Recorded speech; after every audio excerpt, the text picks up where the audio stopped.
Good things come to those who wait. Greater things come to those who get off their ass and do anything to make it happen.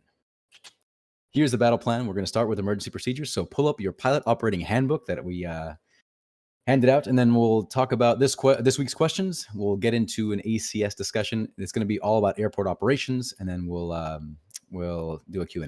If you have any questions throughout, of course, feel free to ask. All right. So last week we covered the different instruments that you might see, right? So if I were to ask you, if you have a vacuum failure, what instruments would you expect to lose? Give me one to answer the question. And if I don't get a volunteer, I'll start asking people here.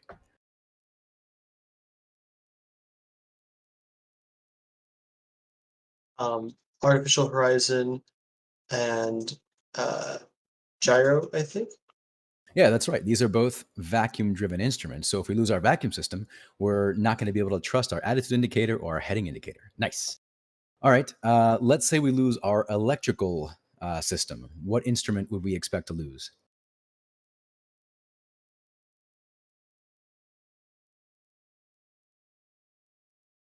I'm going to call on Emilian. Is that how you pronounce it?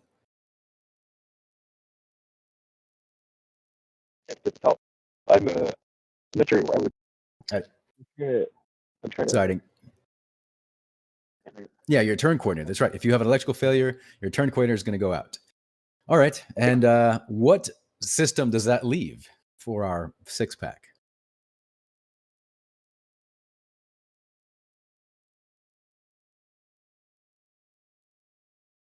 So we've got our vacuum system, which covers these two, our electrical system, which takes out the turn and slip coordinator. So what are these? What system do these operate on?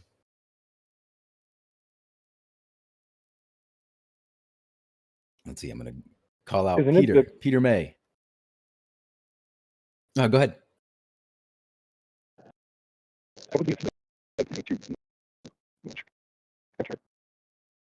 I didn't quite catch that. Did you say the pedostatic system? Yeah. Cool. Yeah, it's the pedostatic system. So if we lose our pedostatic system, that includes the pedo tube and the static port. If we lose those two, or they get iced over, or whatever reason, they get clogged, then we're going to lose our airspeed indicator, altimeter, and vertical speed indicator. So talk me through. Who wants to volunteer? Give me one volunteer, and then I'm going to quiz you on something. Go.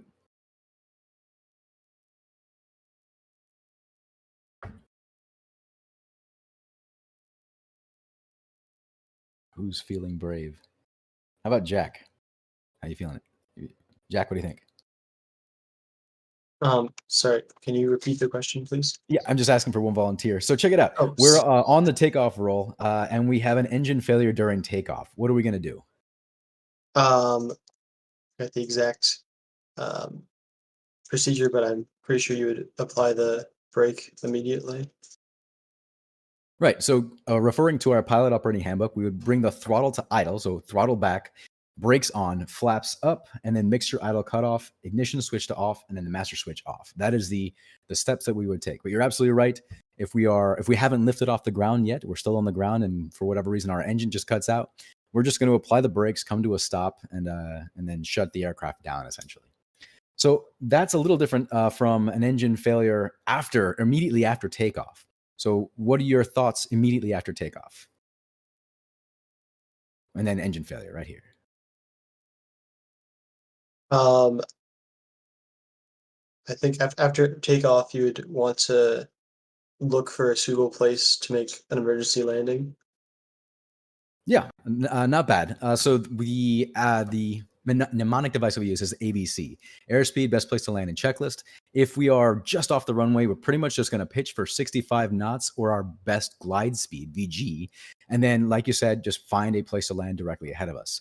I wouldn't even consider going back to the runway until we're at least 1,000 feet above the surface. We call this the impossible turn, by the way, because if let's pretend this is your runway, and you take off and you lose an engine and you try to turn back to the runway, this is actually more than a 180-degree turn. You have to turn 180 degrees plus this and then recorrect to get back onto the runway heading. So we call this the impossible turn. So we don't want to do that. Cool. Let's do one more. What do you guys think? How about engine fire in flight? You're flying along, and all of a sudden you start smelling smoke, and you look at your engine, and it's on fire. Talk me through your engine fire in flight procedure. And it's all available in your pilot operating handbook, which you should be studying. You want me to call on somebody? Matt, what do you think?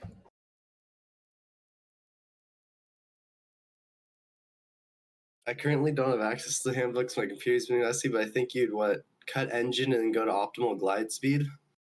Yeah, you're not wrong. You do want to kill the engine because we want to starve that fire. So a fire needs what? Oxygen and fuel to burn. So if we can starve it of those two things, then we should be good to go, right? So just going to the pilot operating handbook, mixture idle cutoff.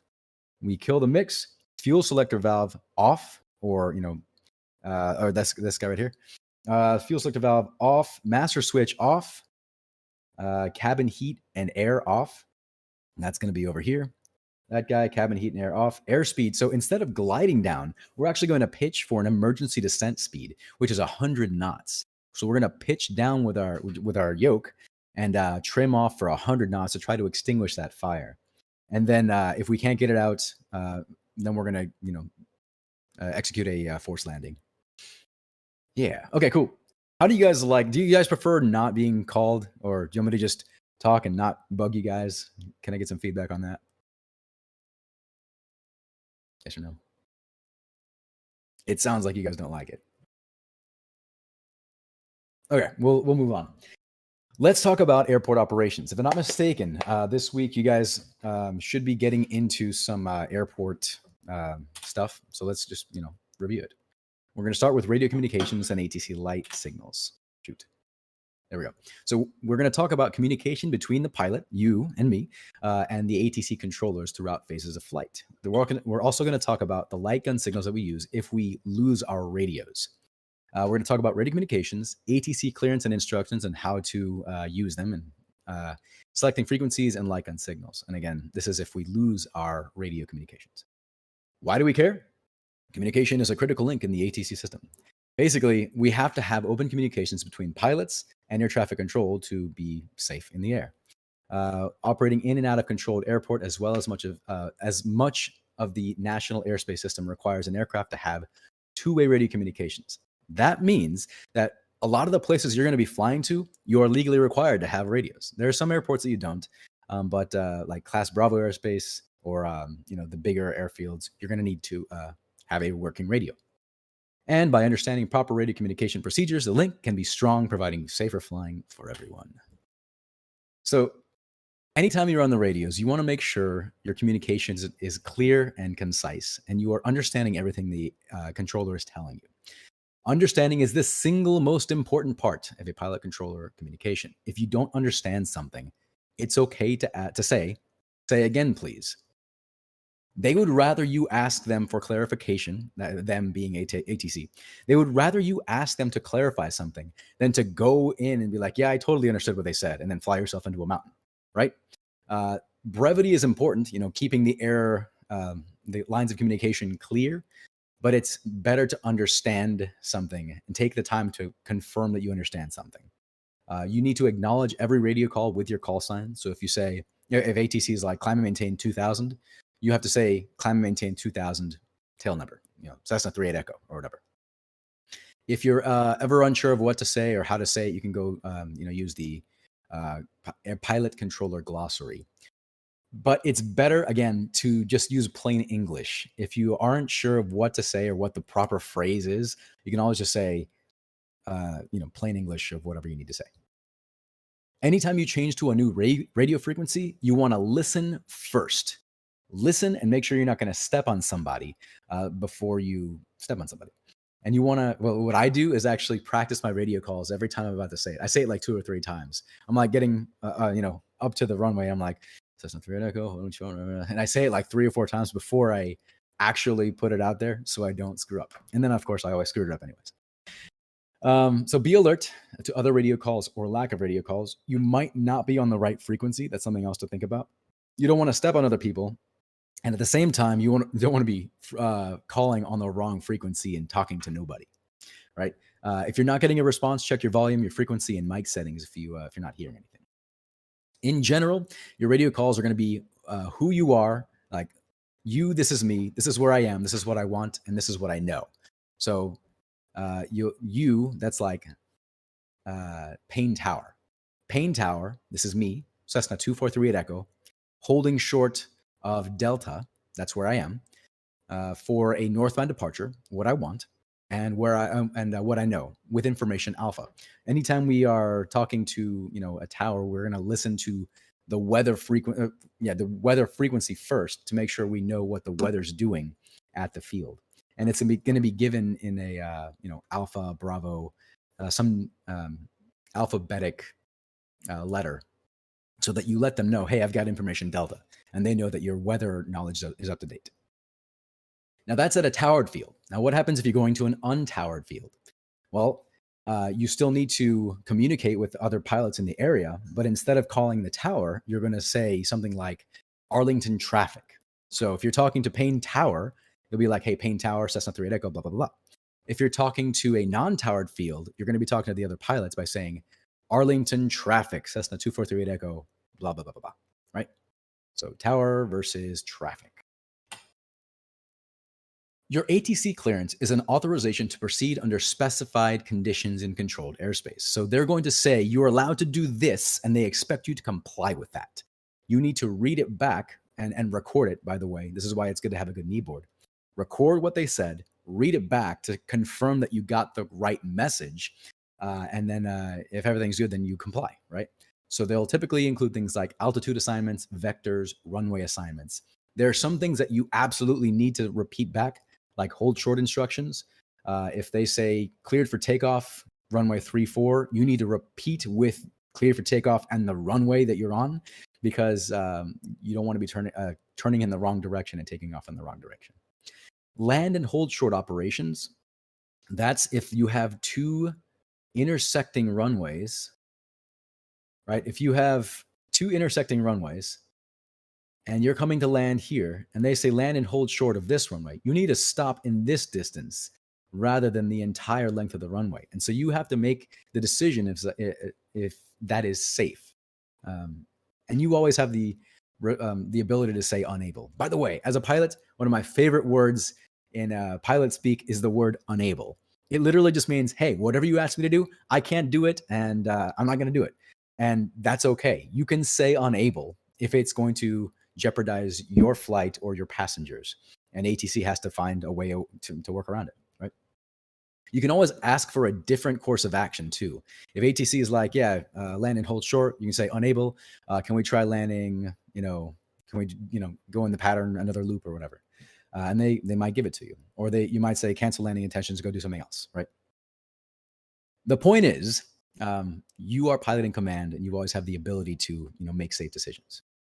FAR 91.123 says, no pilot may deviate from a clearance unless an amended clearance is obtained, an emergency exists, or it is a response to traffic alerts and collision avoidance resolution. That means that if ATC tells you to do something, you have to do it unless it's an emergency. And by the way, emergencies give you priority. So it's okay if you need to declare an emergency, keep you and your passenger safe. If you're ever uncertain, ask for clarification. It's okay to say again.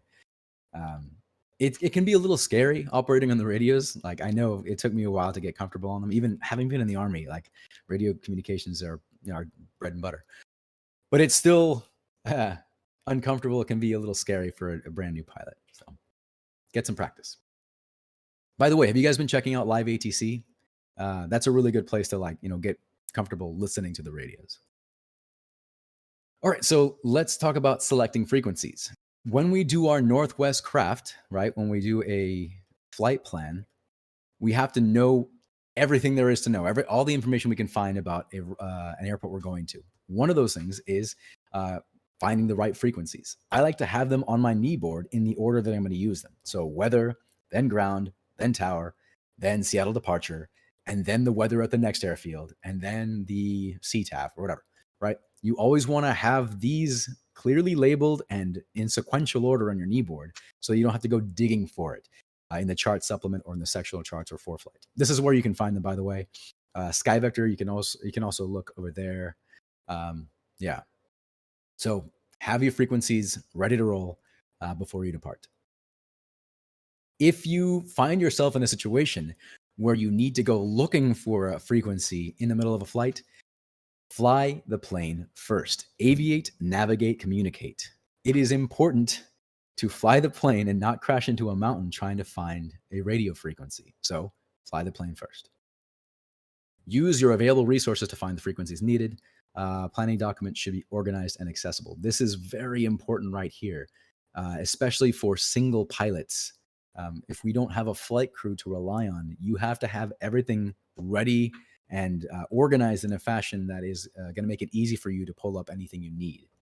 ForeFlight and Garmin Pilot make this super easy now. You can just tap on, the airport you're flying to, and it'll pull up the radio frequencies.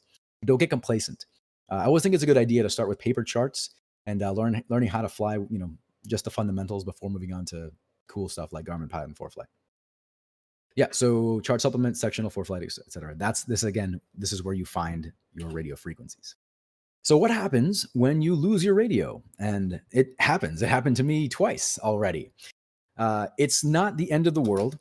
Do you guys remember what the emergency squawk codes are? I'm just going to tell you. 75 taken alive, 76 radios Nix, 77 going to heaven. So 7500, this is the hijack code. If one of your passengers decides to hijack your aircraft, if you can get to your transponder and squawk 7500, that's telling ATC, hey, somebody's in the cockpit and he's hijacked the aircraft. I like to say these are the cheat codes, and you're going to get to fly with an F-16 if you squawk 7500.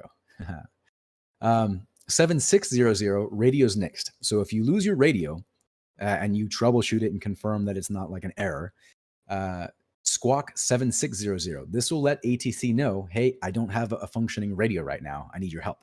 And so then they'll prepare the light gun and give you light gun signals. And then 7700, 77 going to heaven. This is just a general emergency. If for whatever reason, engine failure, engine fire, passenger is having a heart attack, for whatever reason, that's the general emergency frequency. So you can squawk 7700. So 75 taken alive, 76 radios Nix, 77 going to heaven. Now, if you have radio failure, again, it's not the end of the world. If you're going to a towered airfield, you're going to stay out of the pattern and watch the flow of traffic, right? Whether they're landing, one direction or the other, figure it out from a distance and then enter on the 45 and then watch for these light gun signals. It's really pretty. It's really cool. Just look at the control tower and they're going to point this big, light gun at you. Green means go.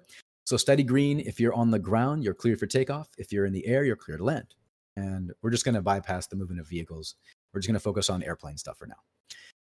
Flashing green on the ground means you're cleared to taxi. If you see flashing green in the air, you need to return for landing. A red means stop. On the ground, stop. In the air, we can't really stop, unfortunately, so we have to give way to other aircraft and continue circling. Flashing red on the ground means you need to taxi clear of the runway in use, so get off the runway. Flashing red in the air, the airport is unsafe. Do not land here. If you see flashing white on the ground, you need to return to your start point on the ground, and then if you won't see this in the air. And then flashing red and green means you need to exercise extreme caution. Something's going on. You need to pay attention. I mean, you should be anyway, but even more so. So like I said before, squawk 7600 for radios Nix. You can acknowledge signals by moving your ailerons or rudder, and then at night you can blink your nav lights. If your receiver is inoperative, you need to remain outside of the airspace until you verify the traffic flow is confirmed. So again, if you see people landing right pattern for this runway, then you can enter on the 45. Yeah, and you can continue, if you can, continue reporting using your radios. What I did the second time I had my radio failure, I just kept reporting just in case they could hear me. So, you never know. Maybe it's something to do with your receiver, not with your transmitter. So enter the pattern, report your position, and watch for light gun signals. Basically the same thing if your transmitter is in op. Remain outside the airspace observe the flow of traffic, enter on the 45, and then you can, if you can hear them, they might have you ident or something like that. Let's see. Yeah, pretty much the same. Yeah, some things to remember. If you lose your radios, troubleshoot it. It could be that you tuned to the wrong frequency, or that you turned it off, or your headset got unplugged. So again, don't panic. It's not the end of the world. Pilots are known for being calm, cool, and collected. So verify that your radio scored, is damaged. Try to score it away. If not, 7600. Stay out of the traffic pattern. Observe the flow of traffic. Enter on the 45. Watch for those light gun signals. You're more than likely going to get a big, beautiful green light. If you don't, it's good to have this table on your knee board just in case. In the ground, if you lose your radio on the ground and it can't be repaired before the flight, call ATC. You can actually call them on the phone. There's a control tower phone number, and you can request a VFR departure without radio communications. If it fails during taxi, watch for light gun signals and monitor the frequency. Continue to monitor, and can you continue trying to talk on the radios. And then at night, turn on your landing lights and taxi to safe positions so the light is visible to the tower. So some disadvantages of the light gun signal is that you might not be looking for it, or you might not see it when you're when they flash you with it, and they can't really give you detailed instructions. It's very limited communication. So. Yeah. But again, not the end of the world. How do you guys feel about practicing? Give me a thumbs up. Yes, no, maybe.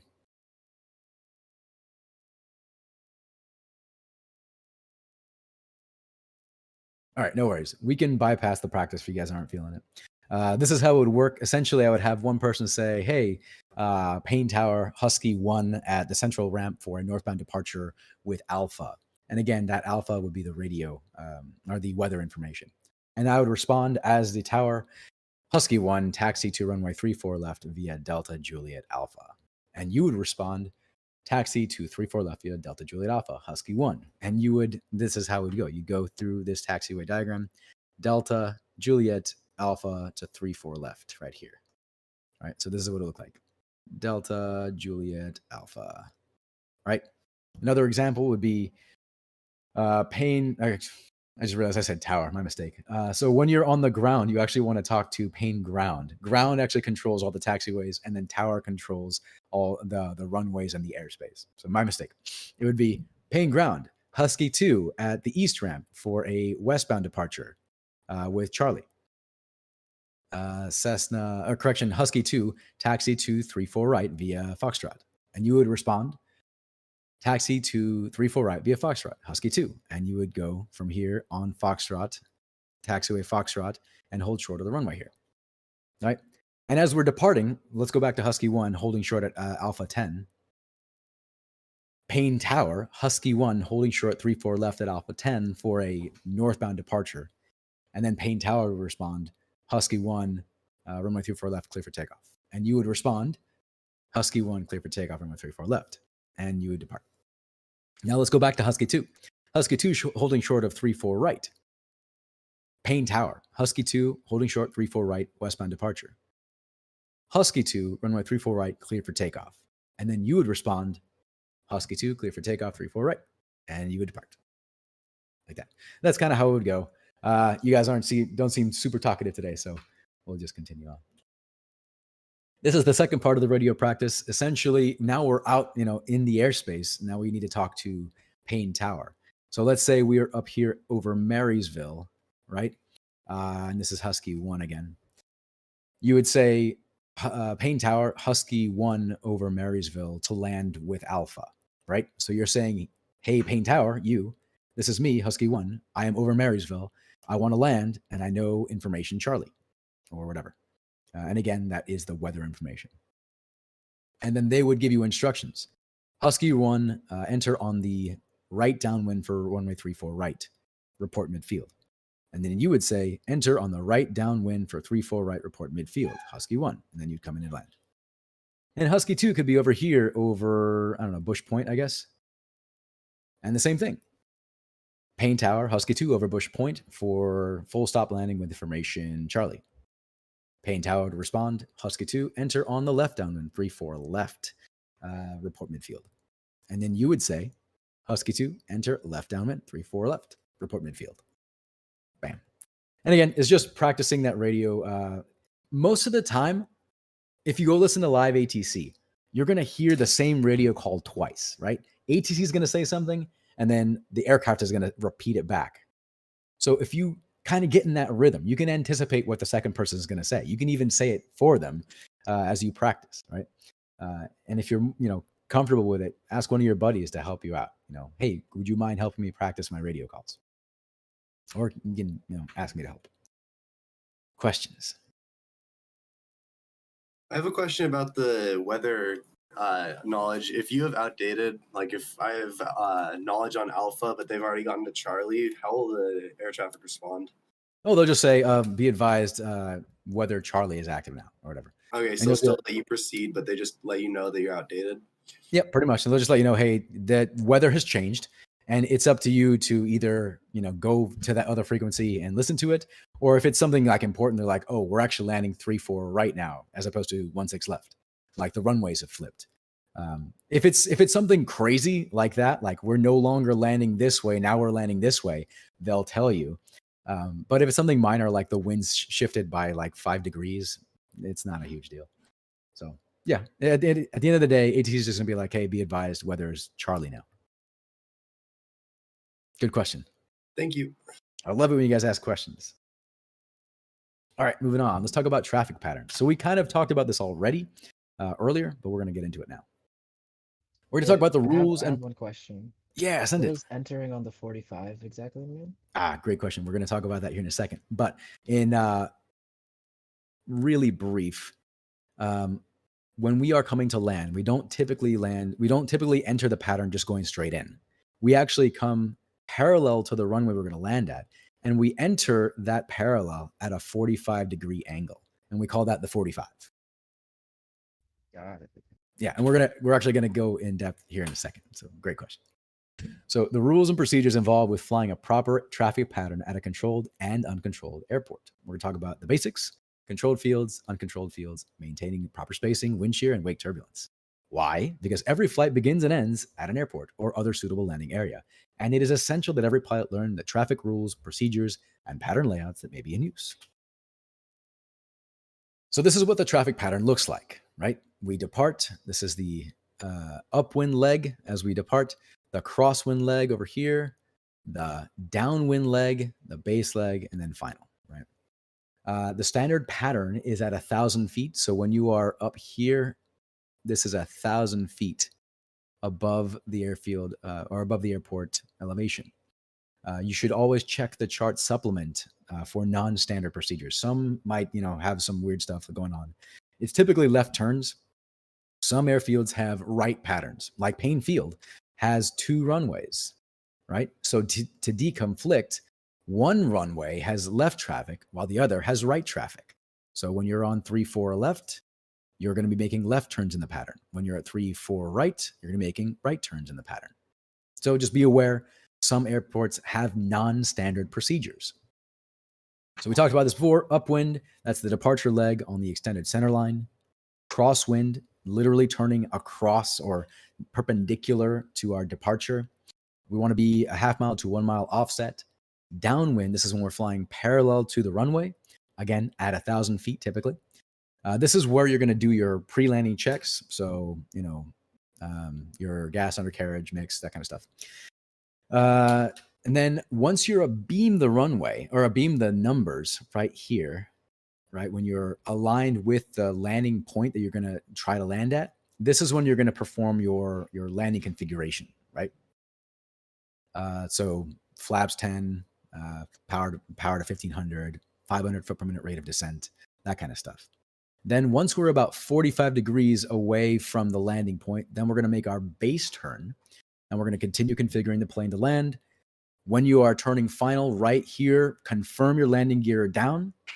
For those of you flying with retractable landing gear, that's a huge thing. Don't land with your gear up. Verify you are configured to land, and then execute a good landing. Yeah. So yeah, those are the parts of the pattern. Now, as we depart the pattern, we want to maintain runway heading. I'm brain farted for a second. Maintain runway heading until we're at least 700 feet above the ground, and then you can depart either 45-degree angle or go to the crosswind. 700 feet is my rule of thumb, and I think everybody else uses that. And then once you're here on the downwind, you should be at 1,000 feet and should be making your turn to downwind. We want to maintain a solid rectangle as we're flying around. When you progress in your training, you're going to be flying the rectangular course, which is used to emulate the traffic pattern. You're going to practice dealing with different winds, right? Yeah. Any questions so far? Cool.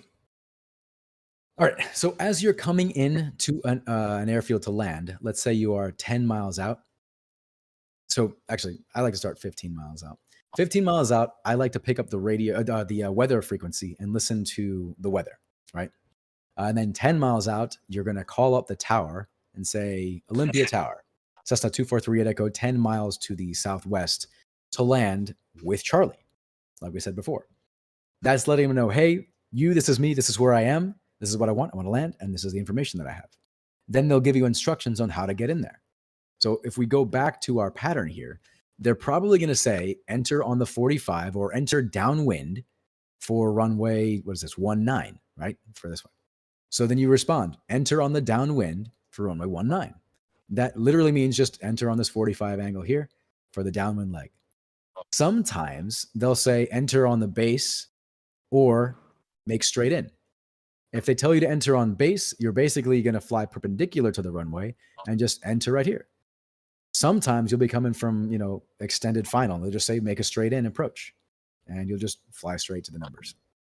But this is the standard entry, this 45 degree to the downwind leg. Some things to keep in mind, class Charlie or Bravo, you need two-way radio communications at Charlie, and you need to get a specific clearance to enter a Bravo airspace, right? So in Bravo airspace, you need to hear the words Cessna 243 at Echo, your call sign, cleared to enter the Bravo, as opposed to Charlie, where they can just say your call sign. If you hear ATC say your call sign, you're good to go in the Charlie. Bravo, you need to hear cleared to enter, right? Yeah. Also, you need a clearance to approach or depart, and they'll specify your entry and departure procedures. Yeah. Move on to that. So that's, again, at a towered field, they're pretty much going to spoon feed you how to get in there. It's pretty easy. What happens when you go to a non-towered field and you have no idea what direction they're landing in? Well, you're going to go take a look at the chart supplement to figure out what directions the runways are in. And then you'll listen to the weather for the winds. And typically you want a headwind. You want to land into the wind because that's going to reduce your ground roll. But keep in mind that other people might be in the pattern and they might be doing something else. So you don't want to be landing head to head with another airplane. So on top of listening to the weather and confirming what runway is favorable, also pay attention to other airplanes in the pattern and basically just do what they're doing, unfortunately. If there is no other aircraft, then you can use your best judgment. Again, you want a headwind as much as possible, right? So when we are maneuvering to enter the pattern, again, we want to enter on the 45. But what if we're on the opposite side of the runway? Well, we can overfly 500 feet above traffic pattern altitude and then execute this teardrop maneuver to enter on the 45. Remember, we don't ever want to come in screaming, if this is the downwind leg and we're entering the 45, we don't want to, dive into the pattern. We want to enter level with the pattern. So descend while you're out here. And then once you're about here, you should be at 1,000 feet above the ground and enter on the 45. Alternatively, you can do this weird thing where you are at pattern altitude and you cross over the field. This is typically frowned upon. You don't want to do this. This is the preferred method. So if this is the runway This is traffic pattern altitude. This is the altitude 500 feet above. That's the altitude you're going to overfly and then execute your teardrop and then enter on the 45. I think that covers it. Yeah. And don't forget to announce your position. Again, at non-towered airfields, you're going to be saying something. You're going to, I call it the airfield sandwich. You're going to say Arlington traffic, Cessna 243 Echo, blah, blah, blah, Arlington traffic. You're going to sandwich it with the name of the airfield you're at, so that anybody who's listening, if they miss the first part of the radio call, but they pick up the second part, then they know what airfield you're talking about. A lot of different airfields will share a radio frequency. So yeah, remember your airfield sandwich. So as VFR pilots, it's up to us to maintain proper spacing from other aircraft. We call it seeing and avoiding, or see and avoid, right? So you want to be aware of other aircraft in the pattern, entering and exiting, have a mental image of where other aircraft are in relation to you, and then announce your intentions on the CTAF, or the Common Traffic Advisor frequency, so you can help other pilots maintain good separation. There are some airfields that don't require radios, and as scary as that is completely legal. So, be aware of that. On the downwind with an aircraft on final, you can delay your base turn until they are abeam. So if this is the runway and you are on the downwind leg and somebody else is coming into land, you can actually delay your turn until you are abeam that aircraft, right? Instead of, doing the 45-degree angle thing, you can wait until you have passed the other aircraft to make your turn. You can do the same thing when you're turning upwind or crosswind. And if you're overtaking another aircraft, if you're overtaking another aircraft, remember that a lower aircraft has the right of way, and you want to give way to the right, right? You don't want to dive in ahead of another aircraft, though. So just be respectful, right? Yeah. Remember that you're always responsible for seeing and avoiding. Okay, let's talk about wind shear, right? What is wind shear? Wind shear is a sudden drastic change in wind speed or direction over a very small area, right? So if you have a downdraft over here and it goes from a headwind and it suddenly shears to a tailwind, this can be really, really bad for us, right? So as we go into a downdraft like this, we might get a really strong headwind, which will help us climb really, really easily. And then all of a sudden, as we're passing through it, it'll shear to a tailwind, and now we've lost all our lift and we'll dive down or lose a lot of our altitude. It's not good. It can be very violent updrafts or downdrafts, and they can go up to 6,000 feet per minute, which can be pretty scary. Right? It can cause very rapid changes in performance, so just be aware of that. Microbursts are the most severe type of wind shear. It's good if you have the ability to go check out simulation flight or fly in the simulator with an instructor.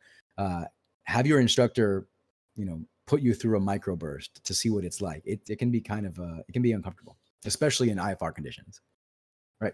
So if possible, avoid it. This comes down to, good weather briefing. Try to avoid areas that there is wind shear, right?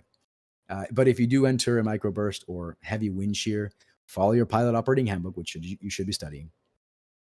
If there's not a specific guideline in your POH about wind shear, basically use higher power and faster approach, stay high as long as possible, and then go around. If you're landing and there's wind shear, just go around and don't try to force a landing when you're dealing with a bunch of changing wind, right?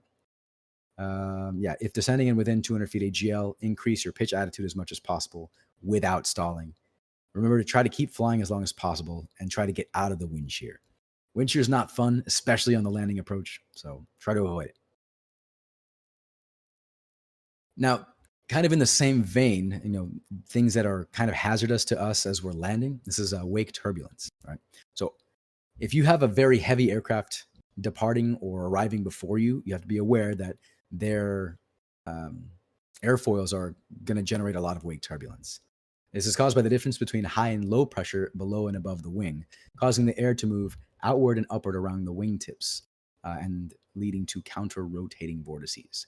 If we have a giant 747 departing and they've got their wingtip vortices and we've tried to fly into it, they can actually flip our aircraft and lead to a very rough day, bad day. So remember that all aircraft generate turbulence during flight, but remember, the larger the aircraft, the stronger the vortices. The vortices are strongest when the pressure differential is greatest, which means when they are heavy, clean, and slow. So just be aware of that. Again, why are they dangerous? Because rolling moments can exceed control authority and or damage the aircraft. They can literally flip our airplane over and cause us to crash. And they can be encountered in any phase of flight, right? So up at altitude, try to avoid flying right behind or right below a 747. Try to remain above and upwind, right? Remain a wingspan apart, drift with the wind. So the vortex. So when the airplane departs, the wingtip vortices are going to linger over the runway, and they will remain a wingspan apart, drift with the wind, and above ground effect altitude. So they're going to just hang out right above the ground. So we want to give this about a 3-minute window before we depart or before we land. They can sink several hundred feet per minute and slowing descent and weakening over time. So if the airplane that's generating it is above here, the wingtip vortices can sink below it, right? When they're close to the ground, they tend to move laterally at 2 to 3 knots. So let me clean up the picture here. If you've got your runway here and the airplane has just departed, the wingtip vortices will drift apart and then just kind of shift laterally out, right? If there's wind, then the wind can actually force the wingtip vortices to stay on the runway, right? Yeah. Oh, yeah. Here are the pictures. Probably better to see than my drawings. If you're approaching to land, you want to stay at or above the other aircraft's flight path. So stay above, land beyond their touchdown point. On parallel runways, remember that the crosswind might blow the wingtip vortices onto your runway. So you shouldn't just pay attention to other airplane landing at the airfield, not just your runway, but the parallel runway as well. If you are landing behind departing aircraft, landing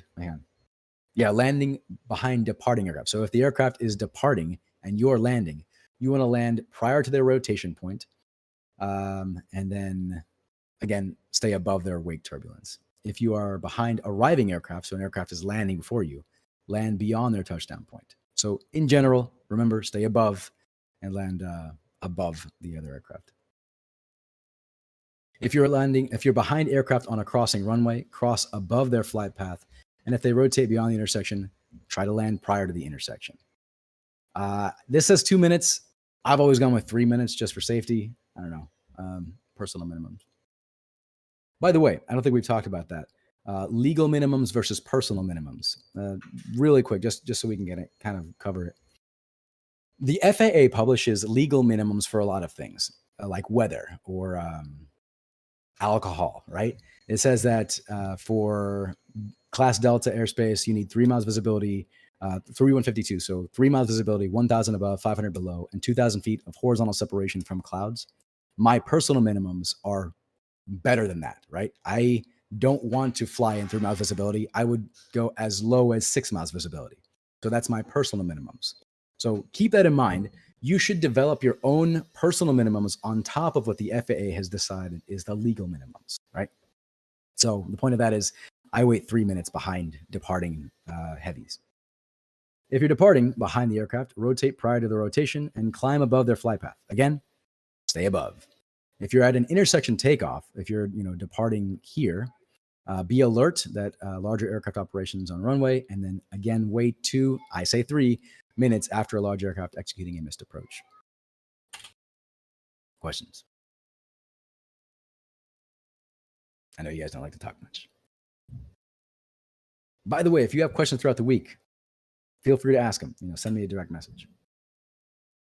All right, let's move on to airport runway and taxiway signs, markings, and lightings. We still got 15 minutes. So again, markings, lights, and signs, which provide direction and assist pilots in airport operations.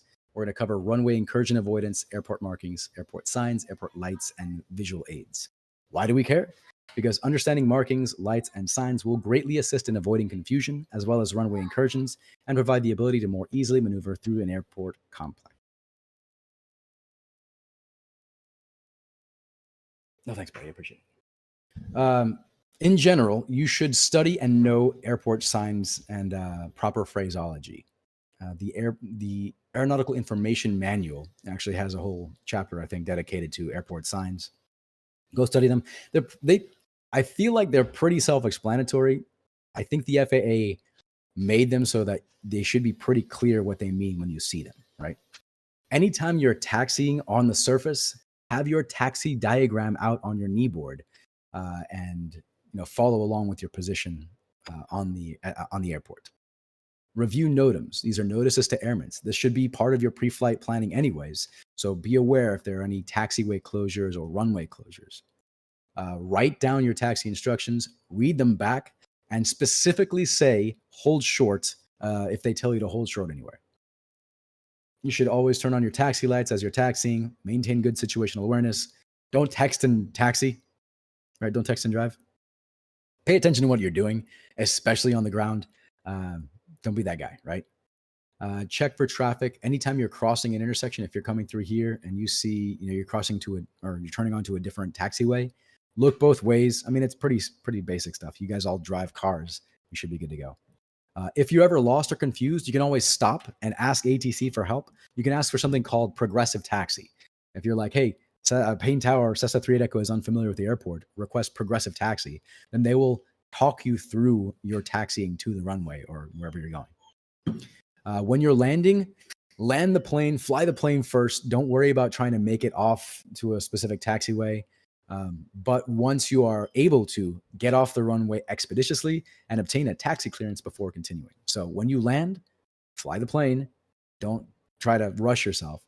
But when you're off the runway, make sure to talk to ground before you taxi away. Good so far? Cool. So these are some of the types of runways you might see. And this is for a visual approach. You're going to have the landing designator and center line. And then non-precision approach, you're going to have the landing designator, center line, and the threshold. And then precision approach, you're going to have these aiming points added on top as well. And this is some more information about it here. The threshold's like the end of the runway. These are the threshold markings. Your designation, this is the compass direction that the runway is aligned with. L or R or C will tell you if they're left, right, or center. Your aiming points for your IFR approaches. These chevrons are not to be used for anything. You can't taxi, take off, or land on these. You can taxi on the taxiway. You can depart from this section here, but you can't land on it. And then you can land beyond here. So this is okay for taxi takeoff. This is okay for landing. This is only for taxiing. The number of stripes will actually give you information about the width of the runway. If you have 4 stripes, it's a 60-foot wide runway. 6 is 75, 8 is 100, etc. You can actually find this information on the FAA's website. I think it's the Terminal Procedure Publications. I'll double check and I'll post it for you guys. Now let's talk about taxiway markings. The centerline marking, when this is yellow strip here, we're basically going to just follow the yellow line, follow the yellow brick road as we taxi on the airport, right? If you see this though, this means we need to stop and get an additional clearance. 2 hard lines with 2 dash lines. It's a hold short position, right? These are your shoulder markings. Black square, you are there. That's a location sign. A yellow square with an arrow tells you the direction of a taxiway. That's the direction sign. Edge markings. Yeah. Again, I think they're pretty self-explanatory. Once you see them, they kind of start to make sense.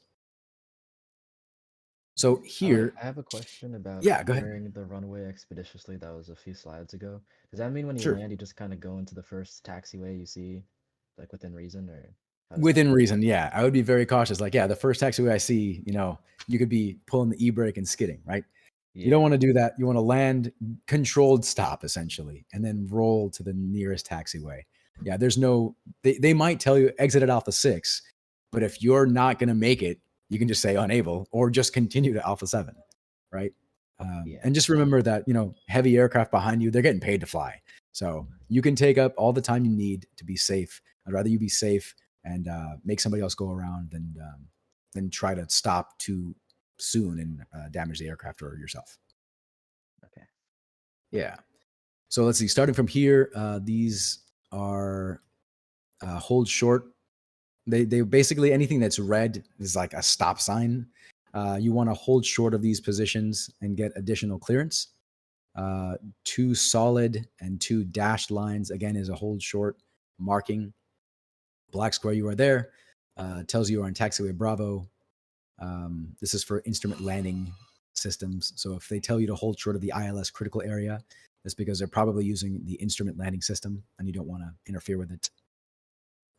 Yeah. Yep, here are some other markings, VOR checkpoints. A big X tells you that portion of the runway is closed, or the runway is closed, or taxiway is closed. These non-movement area boundaries are very similar to our holding short markings for runways, but instead of 2 and 2, we have 1 hard line and 1 dashed line. It tells you need to hold short here and get additional clearance to taxi past this line. If you're on the dash side, you're good to go. You're good to taxi over. And then these zipper lines are for cars or vehicles, right? So if you are able to get your car onto the runway or onto the airport, you can drive on these areas with your car. Let's talk about airport signs. There are 6 types of airport signs: mandatory instruction, location, direction, destination, information, and runway distance remaining. These are mandatory instruction signs. They denote the entrance to a runway or a critical area or area where aircraft are prohibited, right? So if you see a big red sign, that should make you pause, right? So these are runways, runway approach area hold position, ILS critical area hold position, and a no entry sign. Now, these are location signs. Black square, you are there. Again, it tells you you are on taxiway Tango. This is a runway location sign. A number tells you you're on a runway. This is a runway boundary sign. If you're on this side, you can taxi past without additional clearance. If you're on this side, you need to stop and get additional clearance. And this is the ILS critical area boundary sign. If they tell you to hold short of this, you need to hold short. These are direction signs. You're going to see a bunch of yellow signs with arrows pointing all over the place. They tell you that taxiway Echo is off to your left. You are on taxiway Alpha. Taxiway Tango is off to your right, right? Pretty self-explanatory. There are some additional signs. This is denotes military areas. They indicate the destination of the airports or runways, aprons, terminals, military areas, civil area, aviation areas, cargo areas, international areas, FBOs, etc. Information signs provide information on things like areas that the tower can't see, radio frequencies, noise abatement procedures. You might see those, before you get onto the runway. This is a runway distance remaining sign. A black square with a white number tells you that there are 3,000 feet of runway remaining. So if you see a 4 there, it'd be 4,000 feet. This is important. I always note if I'm not taking off full length, I always note, all right, we've got 3,000 feet of runway remaining. Very important. Let's get into airport lighting and visual aids, and we got 6 minutes left. All right. There's the ALS, the VASI, and the PAPI, runway and identifier lights, runway edge light systems, in-runway lighting, controlling light systems, airport beacons, and taxiway lights. This is the approach light system. They all look very similar. They tell you a lot of the same information. If you go and study these, they actually tell you what visibility you have at that runway. But again, it's more in depth that you really need to know. This is what they look like. Then there's the visual approach slope indicator. If you're coming into land, you should see this at the end of the runway. 2 red over red means you're dead, you're too low. White and red, this is, if it's balanced, you're good, you're on glide slope. And if 2 white, you are going to fly all night, you're too high. For a 3-bar VASI, all red, you're dead, you're too low. 2 red over white, you're on the lower glide path. 1 red over 2 white, you're on the upper glide path. And then all white, again, you're going to fly all night. You want a balanced approach. And then these are other VASI configurations you might see. Again, you're looking for a balanced VASI or PAPI. The Precision Approach Path Indicator, or the PAPI, provides visual descent guidance during the approach to a runway. It's very similar to a VASI, but in a single row of either 2 or 4 lights. So you're going to see green if you're on glide path, red if you're on below, amber if you're slightly low or slightly high. All right. There's also the pulsating PAPI. I got to tell you, I haven't never actually seen one of these before, but you might see a pulsating white light, steady red, or pulsating red, depending on where you are in relation to the glide path. Then the rails, these are the runway end identifier lights. They are installed to provide rapid, positive identification of the runway end of a runway. They are a pair of synchronized flashing lights located on either side of the runway threshold. Then there's the runway edge light system. Basically, it just shows you the outline of the runway, and they can be in different intensities. When you're going to a non-towered airfield, you can actually turn on the lights yourself by clicking the CTAF frequency 3, 5, or 7 times. So 3 is low, 5 is medium, and then 7 is high for the intensity of the light.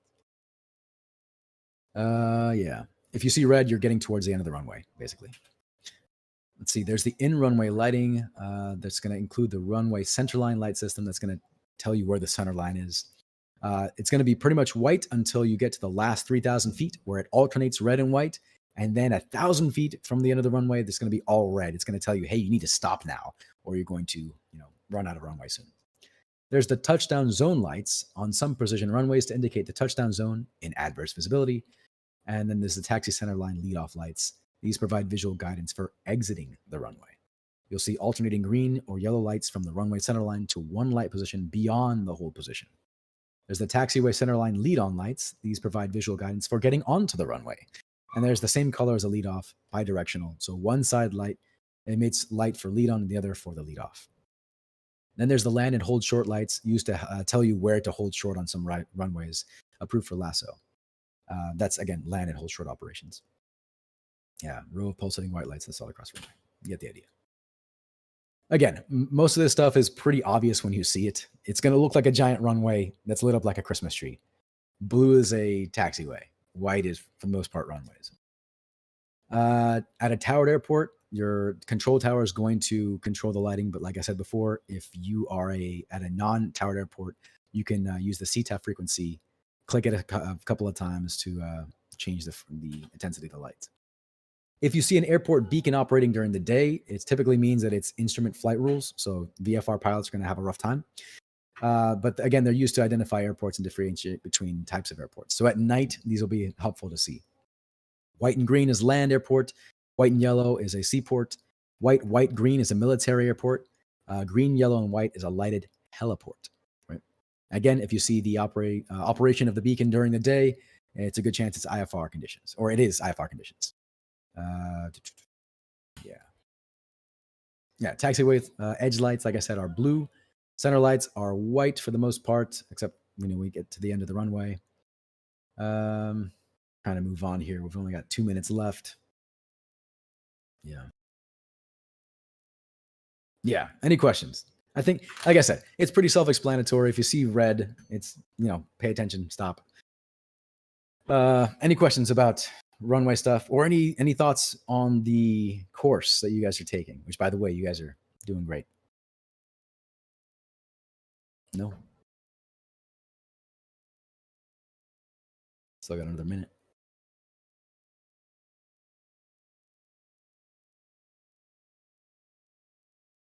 Cool. Well, I'll stick around for another minute or so.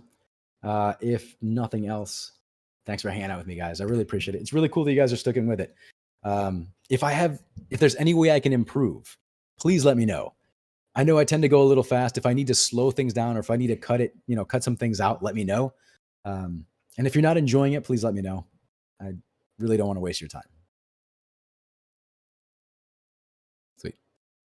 What's the ETA on the Redbird instruction again? I know you went over that last week, but Yeah, so I am not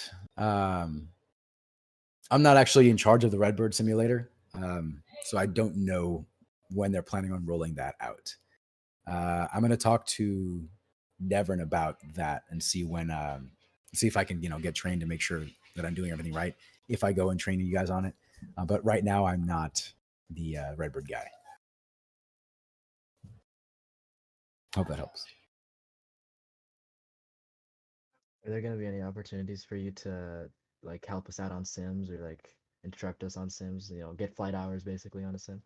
Yes, yeah, I'm working on that. I'm working on simulator time, and I'm working on actual aircraft time. I'll announce that when I have a bit more, when things are more secure. Yeah, I don't want to say anything too early. Promise something and then it turns out it's wrong. So yeah, check back soon. Sorry.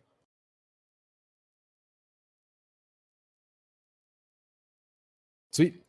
Well, thanks again for hanging out with me, guys. Hope you enjoyed it.